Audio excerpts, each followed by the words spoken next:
Assalamualaikum warahmatullahi wabarakatuh. Baiklah, hari ini saya akan menunjukkan cara-cara menulis karangan dengan mudah.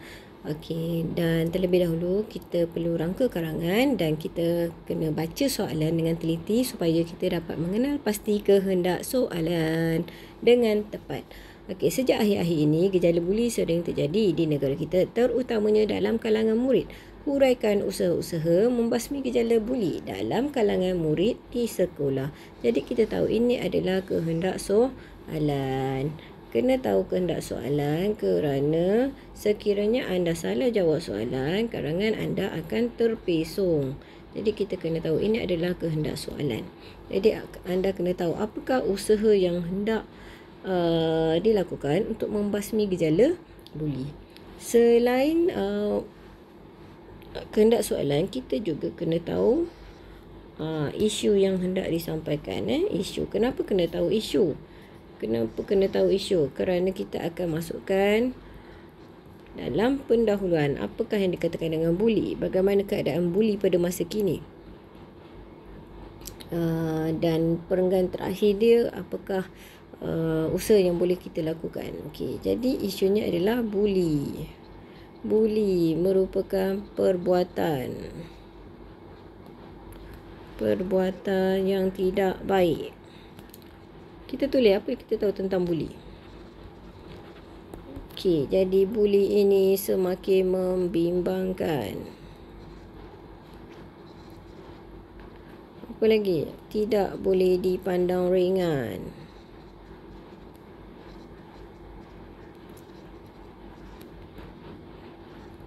Okey, contoh, ayat contoh pula. Okey, contoh dia mengejek.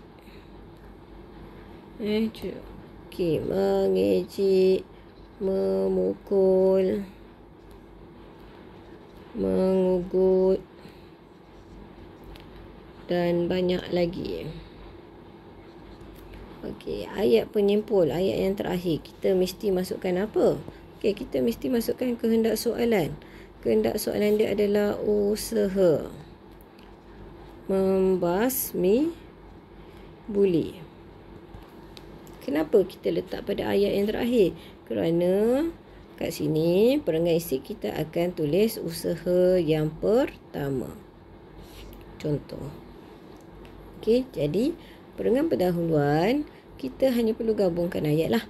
Pada masa ini, penanda wacana. Gabungkan dengan menggunakan penanda wacana. Pada masa kini, isu buli semakin membimbangkan. Perbuatan buli merupakan hal ini demikian kerana perbuatan buli merupakan perbuatan yang tidak baik atau perlakuan yang tidak baik. Okey, dan isu ini tidak boleh dipandang ringan dalam kalangan masyarakat. Sebagai contoh, mereka yang gemar melakukan buli sering mengejek, memukul, mengugut dan sebagainya. Oleh itu, apakah usaha-usaha membasmi buli? Itu dalam bentuk ayat tanya. Ataupun oleh itu, usaha membasmi buli akan dibincangkan secara terperinci. Selesai perenggan pendahuluan. Okey, kemudian kita lihat perenggan isi. Okey, kita dah tahu kehendak soalan tadi adalah usaha. Jadi kita kena senaraikan isi yang pertama. Apakah usaha yang sesuai? Okey, contoh kita kata memberi didikan agama. Okey, dalam perenggan isi mesti ada ayat topik. Ini kita panggil ayat topik. Ini kita panggil ayat topik. Okey, ayat topik ayat yang menjawab soalan. Antara usaha yang dilakukan adalah dengan memberikan didikan agama. Okey, ayat yang kedua kita kena letak ayat huraian. Mengapa didikan agama penting? Okey, kerana didikan agama mengajar untuk melakukan perkara yang baik.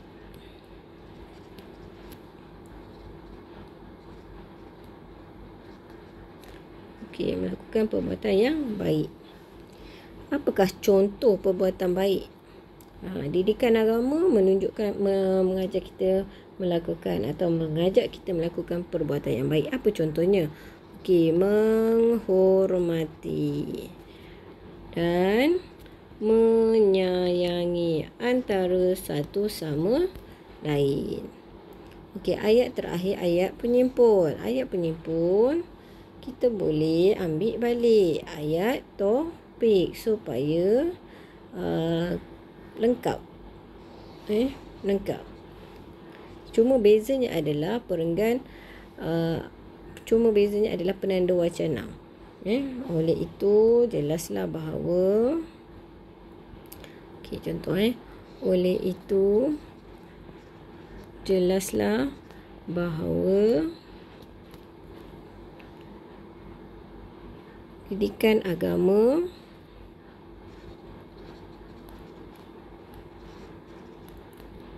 dapat membasmi buli dalam kalangan murid.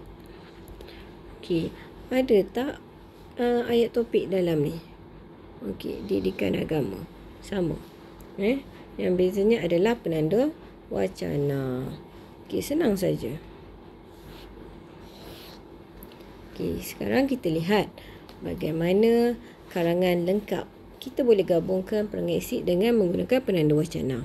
Contoh, antara usaha membasmi buli ialah dengan memberikan didikan agama. Hal ini demikian kerana, itu adalah penanda wacana. Setiap agama mengajar untuk melakukan perbuatan yang baik. Misalnya, itu penanda wacana untuk ayat contoh. Misalnya agama Islam mengajak umatnya untuk sentiasa menghormati dan menyayangi sesama insan. Okey, ayat penyimpul. Oleh itu jelaslah bahawa didikan agama dapat membasmi buli dalam kalangan murid. Jadi selesai perenggan isi. Kita lihat pula perenggan penutup. Apa yang perlu ada dalam perenggan penutup? Perenggan penutup mesti ada ayat cadangan, ayat harapan. Okey. Kalau cara saya suka guna cara yang mudah. Kesimpulannya, penanda wacana dia. Lepas tu kita salin balik ke hendak soalan. Salin balik ke hendak soalan tu. Usaha-usaha membasmi buli telah dibincangkan secara terperinci. Telah dibincangkan secara terperinci. Okey. Kemudian kita kena ada ayat cadangan ataupun ayat tindakan. Okey, ayat cadangan. Ayat cadangan. Sini adalah ayat cadangan. Apakah cadangannya? Oleh itu kita nak cadangkan. Apa cadangan? Okey, oleh itu semua pihak perlu bekerjasama bagi mengatasi buli. Okey, siapa perlu bekerjasama? Tindakan dia buat apa? Untuk apa bagi mengatasi buli? Okey. Agar ayat harapan lah. Agar